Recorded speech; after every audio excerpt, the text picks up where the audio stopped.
Sa aton sining linya si Councilor Wilson John Gamboa Jr. amo gining isa sa mga konsihali sa syudad nga nagapakig-away dampig ya sa konsumidor baka sineko man o kon makabasiwa. Councilor, good morning. Welcome to Action Radio Bacolod, Action Brian Morden. Mayang aga, Sir Brian, kag sa tanan-tanan nga nagapamati, mayang aga. Happy Love Month gali, Councilor, no? Feb 1 subong 2022, ano? Advance, kag kong hey Fatsoy. Happy New Year. New Year, pagin subong sa mga grupo nyo, Councilor. Hindi ka na yan, no, Councilor, no? Oo. Pero pamilya tani sila. Pamilya tani sila tanan. Okay. Councilor, subong adlaw na to ang 12% VAT, no, sa Basiwa Prime? Yes, impusar na nila ang pagpanukot sa 12% value-added tax sa sinigid nga adlaw, February 1. Aha. So ano matabo sina sa mga bill naton, Councilor? Magasaka ang aton nga mga balayran. Hindi magnubo sa another 25% sa ginabayaran ta bulan-bulan. Pero ang akon yang projection sa niya, Sir Brian, in most likelihood, 75% magasaka. Uy. Ang aton nga mga basic water rates sa sining joint venture. Dala na hindi siling ta ang 12% na value-added tax na igasukot na nila sa sining adlaw sugod. Okay. So, dala na tanan-tanan amo na ang akon yang pagtulok. Aha. So, bulo bantayan naton kay tungod nga dugang naman ni palasanon kag lulukdohon para sa aton nga mga konsumidor. Okay, so mag 12% ka ba dako, no? Pag-umpisa pa lang sa minimum mo nga 200 plus, may VAT na siya, Councilor, no? Correct. Yes, sir. Ara na. Aha. So kung ga-add-on ang balayran mo gasaka man siya nga saka, nga agid ayhan, Councilor, nga mag-VAT kita man dira sa joint venture ini because nga makonsider na gid man naton nga kwan ini, private na gid man ini ang status niya. Kay daw laban pagtan-aw talin pa sa sungsugod.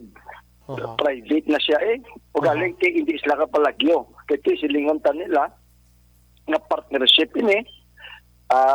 Wala niya siling nila nga dissolve nila ang Basiwa.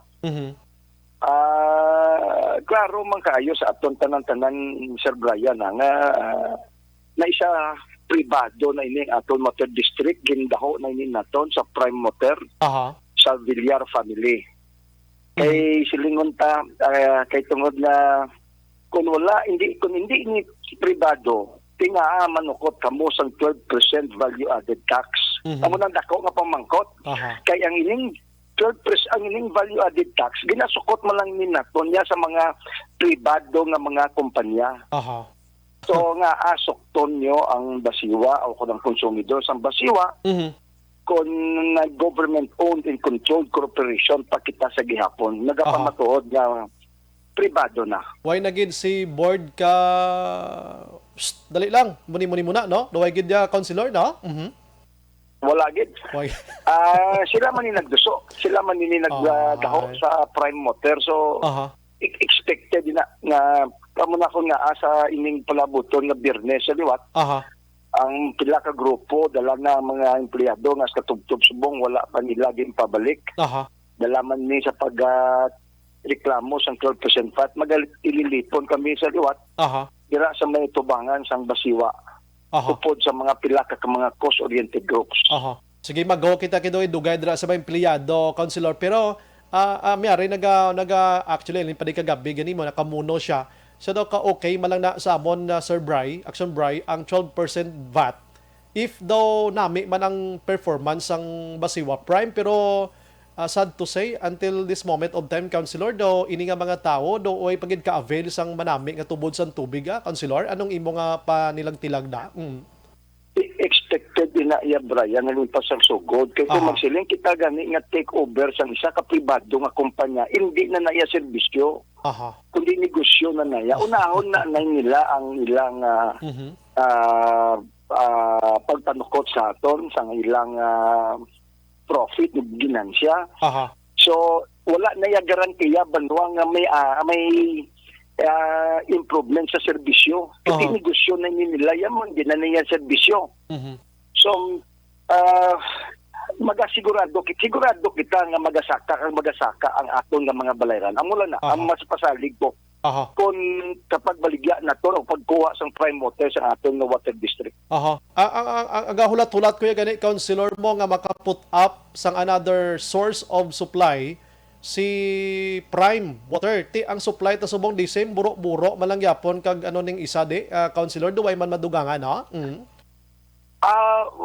Wala gani buro-buro na. Wala. Isigiran na po 90% sa aton nga tubig sa idalom sa gihapon nila ginasuyop. Oh. So dugang pagin sila anom ka dipwel. Aha. Ang sabat din nila sang kakulang sang tubig, bomba.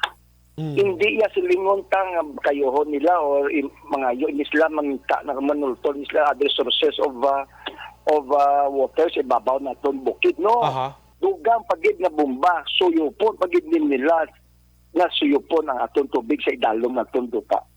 Okay, maka-avail lang tani guro sang manami nga supply guro kon may isa ka suba dis lang nga suyupan nga amo ning makahatag gid sang dako nga supply guro, Councilor, ano? Galing kiti why the same man ang yapon situation ta, no?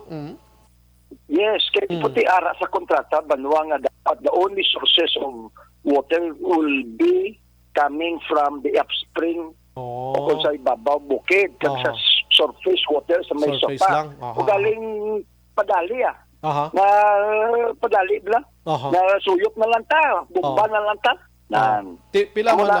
Pila man lang yang mahatag sila nga supply sang suyop-suyop man? Do pang sulod balay man lang nagani ko ni sipon mo gid? Delikado, Sir Brian. Aha. Kay tungod nga wala labot nga base sa ulihan mo na natabo sa Cebu nga ang level sang salt water mas mataas na na-deplete ang aton nga tubig. Kundi abo na sang tubig dagat ang aton nga mga tubig limnon. Kadua, inibilang mga sinkhole na kung halo na sa dalong ta duta, kung pinalang malugdang ang aton nga mga duta. Isa na ang pilay na karason to naan di ako ya kauyon sang deep well. Aha. Anyway, sige, ari na gid man ari na gid man na sa sitwasyon tani mga muyo na lang kita sang aton sini nga dangtan pila ka adlaw, pero maayo salamat gid kay ara kamo, Councilor, ang mga kaupdanan mo sa pakig-away sila kag naga-updates publiko. Pero sa Friday marali ka mo with 50 plus empleyado nga ni sila mo nahulan gid dira sang nagsulod ini si Prime Water. Ano ang inyo isinggitan sa Biyernes, Councilor? Ang numero uno nga isyu mo yung pagpabalik sila kasi ginorderan na gani kadua na ka business na ginorderan sa Civil Service Commission ginilivate paginsaka pagidni nila ginapilar pagidni nila way nagin siling ko kaluoy. Now ikaduwa in 12% VAT. Now banwa Sir Brian ginadala na ini namon ang isyu bit sa mga kabarangayan. Ginsulatan na ini sang grupo sang Amlig Tubig ang tagsa-tagsa ka mga 61 ka barangay na updan kag i-adaptohon ang resolusyon na kita tanan-tanan nag-oponer sang 12% value added tax. So dalon kag bitbiton ni namon barangay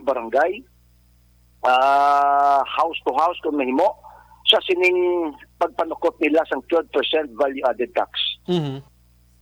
Okay, amo nang mga subject or ang inyo sining istoryahan sa Biyernes. Madamo kamo, Councilor? Yes, subong daw tungod na magaywat man sila sa liwat sang ilang month anniversary taga-bulan gid na. So damo sang ini-mobilize naton nga mga utod naton barangay para updan ang ini nga kausa. Atong mga tawo nga ato nga sa Basiwa dagan no sila subong man way gid, Councilor, may trabaho man sila ayan nga nag-inisyatibo man sila. Ang iba naga-Shopee, ang iba naga-Lazada, ang iba nagaluto-luto, kaluluoy. Mga professional ini sila, Sir Brian, there are career officers who have been in the service for the last 25-30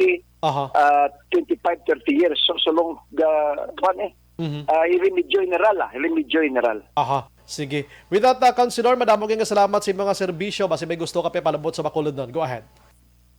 Well, ini naman ang isyu, Sir Brian, parte sa mga empleyado sa Sineco. ginaupdan ko ya ang ilang kausa. Sa mangod nga siling ko, ara inaya sa inyong collective bargaining agreement. Aha. No, hindi na pwede nga butangan sang management sang ikom nga pwede namon mahatag ang inyong increase o kung ang inyong benepisyo kung malambot na to ang 9% o 95% efficiency collection. Wala inaya banwa lakot sa inyong agreement. Amo na ako nga nagaupod ako sa ilang plano nga ipalambot ini sa among isyu sa labor para mapamatian man ang ilang reklamo. Batok sa sining management sang Sineco. Salamat gid Sir Brian. Mabuhay ka sir. Good morning. God bless sa atong tanan-tanan. Salamat. Salamat. Hotline.